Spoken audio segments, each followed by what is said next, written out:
14 বছর পর জামায়াতে ইসলামীর জেলা ও মহানগরী আমির সম্মেলন। শনিবার রাজধানীর মগবাজার আল ফালাহ মিলনায়তনে এই সম্মেলনে অংশ নেন সারা দেশের জেলা ও মহানগরীর নেতারা। বাংলাদেশ জামায়াত ইসলামী উদ্বোধনী বক্তব্যে নারী সংস্কার কমিশনের প্রতিবেদনের কিছু সুপারিশ কুরআন বিরোধী আখ্যা দিয়ে ডক্টর শফিকুর রহমান দ্রুত কমিটি বাতিলের দাবি জানান। কোরআনের বিপক্ষে দাঁড়িয়ে কোনো সুপারিশ দিবেন আর বাংলাদেশের মানুষ মেনে নেবে তা কখনো।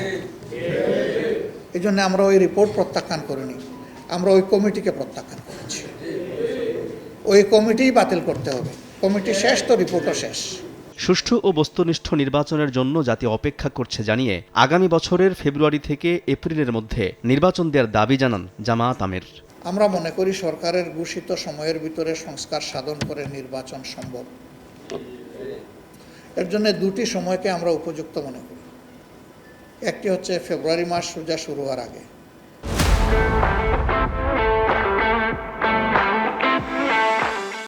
আরেকটি হচ্ছে যদি কোনো কারণে এই সময়ের ভিতরে সংস্কারগুলো এবং বিচারের দৃশ্যমান প্রক্রিয়া জনমনে আস্থা সৃষ্টির পর্যায়ে না আসে, তাহলে ম্যাক্সিমাম এপ্রিল পার হওয়া উচিত নয়।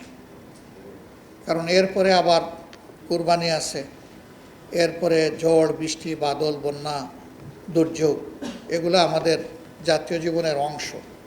তখন একটা অর্থবহ নির্বাচন করা চ্যালেঞ্জের মুখে পড়ে যেতে পারে। দেশকে পেশি শক্তি ও কালো টাকার প্রভাব থেকে মুক্ত করতে পিআর পদ্ধতিতে নির্বাচন চান ডক্টর শফিকুর রহমান। পেশি শক্তি এবং কালো টাকার প্রভাব থেকে মুক্ত করার জন্য আমরা বলেছি পিআর সিস্টেমে নির্বাচন হতে হবে। আলতাফ হোসাইন, সময় সংবাদ, ঢাকা।